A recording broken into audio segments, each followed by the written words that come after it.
In this video, we're going to go over the Stream Reach and Catchments tool. If you're on this third and final step of developing your perennial stream network, that means that you have delineated your flow network using either area threshold or the Pucher-Douglas method, and that you have manually populated the stream type field in either of those networks. Previously, if you did not take the time to code your perennial network, then this tool would consider every single flow path a part of your stream reach, which is inappropriate. So previously we had gone in and coded our perennial network using a value of 1. All other flow paths were given a value of 0. So when we run this tool, we'll be making a subselection saying only create the stream reach based on a stream type value of 1. And then we'll have an accurate stream reach. And this is going to be the feature class that we use in all future ACPF tools when a stream reach is asked for. Alrighty, so we're back in our map document. We've got our lovely stream network here where you can see I've symbolized it so I can see 1, my perennial network here in blue, and then I can see all those other ephemeral or intermittent or ditches there in 0 and this mintish green. So we have our flow network. That's been edited. We can come over to the tool, double click to open it up, and we have 4 to 5 inputs. One is optional, as we'll see. The first one is asking for our flow network. That'll be this one that we've made edits to. Second is the flow direction roster. Next we have the filled DEM. Then it asks for a watershed boundary.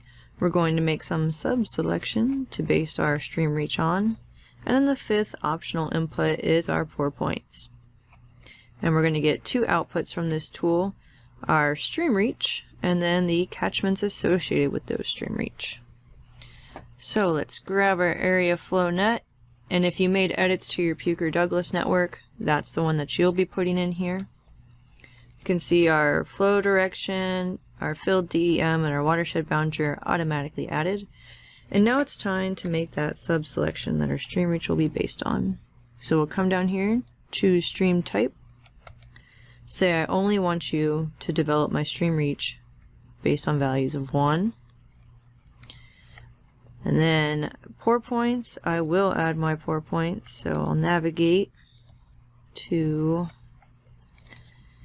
my file geodatabase, grab my pour points, there they are, just waiting for me. And then we can see our stream reach has been automatically populated, catchments are automatically populated, and then we have this 3rd optional output, which is a new watershed boundary. This is going to be based on these catchments that get developed here. I am going to create it. It's optional, you don't have to, but I think it can be valuable to see how your watershed boundary has changed. So I'll just call it new BND, and as always, we'll end in our 12-digit HUC ID. Push save. So everything's good to go. We have our proper selection, and we'll hit OK and let it run. Similar to before, this tool uses Tau DEM to run, so it's going to be running in the foreground. So before the tool finishes running, I just want to go over real quick what the output is going to look like. So you're going to get your stream reach, which is each of these individual stream segments, and then with each of those segments you're going to get a catchment associated with it. So, and they'll be related by the link no within the stream reach and the grid code within the catchment output. So you can see in this highlighted area that each individual segment gets its own catchment, which in some cases ends up with these strange small little catchments that are in between segments. And that's alright, that's just the actual drainage area that's going to that segment. The catchments layer is valuable because it can reveal discrepancies between the old and new watershed boundary, which we'll see in a moment. Alright, so the tool is just finished running. I'm going to do some quick reorganization of my table of contents. I can turn off my area flow network. And we can see I have this lovely stream reach put out now, which is exactly the same as the perennial stream network that I developed using my area flow network. We also have our new catchments output, which we can see here and back. Then if I turn that off real quick, you can see our new watershed boundary, which we'll take a closer look at in a second. So we'll go into the attribute table and take a look at the stream reach feature class. You can see we have a lot of fields associated with our stream reach feature class. Some of them will be very valuable. You can see we've got that drop value here and some slope. We have our segment length, our stream order for each segment, but probably the most valuable one when it comes to relating it to our catchments is the link number, which is a unique identifier for each stream segment.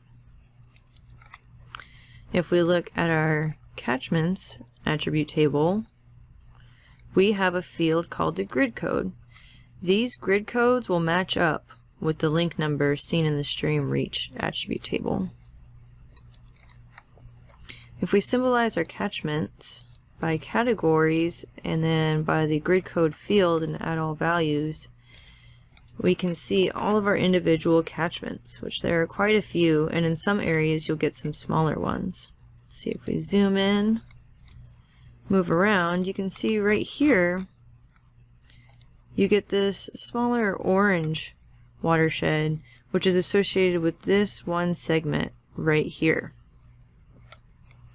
It may seem kind of strange to break down the watershed like this, but it can just be valuable to understand where the flow is specifically going to which segment.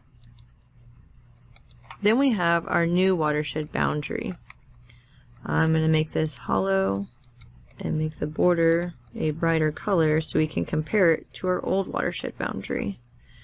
And I'll make my old watershed boundary bright yellow. Okay. So these match up fairly well. There can be cases where your new watershed boundary is pretty different than your old one. And in that case, you may want to evaluate the new to the old, which one seems more appropriate, and see why there are differences between the two. But this one doesn't have too many differences going on.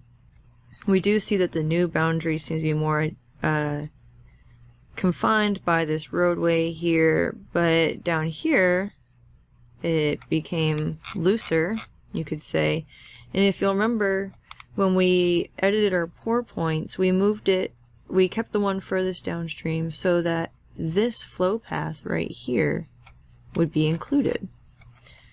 If I turn on my flow accumulation roster, which remember I thresholded to 1,000 cells, which is approximately equal to 1 acre of contributing flow, we can see that now this flow path, which does appear to be a part of this flow network, is included in our watershed boundary, where it was not previously in this yellow watershed boundary. It may not seem like a big deal, but when you're running tools later on that are based on the flow accumulating to a certain part of the stream, this could have a big impact on your results. So this is why it's important to review your watershed boundaries and decide which one you'd want to use in later tools that ask for a boundary. So congratulations, you've officially developed your perennial stream network and can move on to start citing conservation practices within your watershed. You've finished all the big manual editing processes associated with hydroconditioning your DEM and developing this stream network, so be happy. From here on out, it's smooth sailing. And here is a brief recap of everything we just did to finally get our stream reach. And that stream reach is going to be the input for all future tools asking for a stream.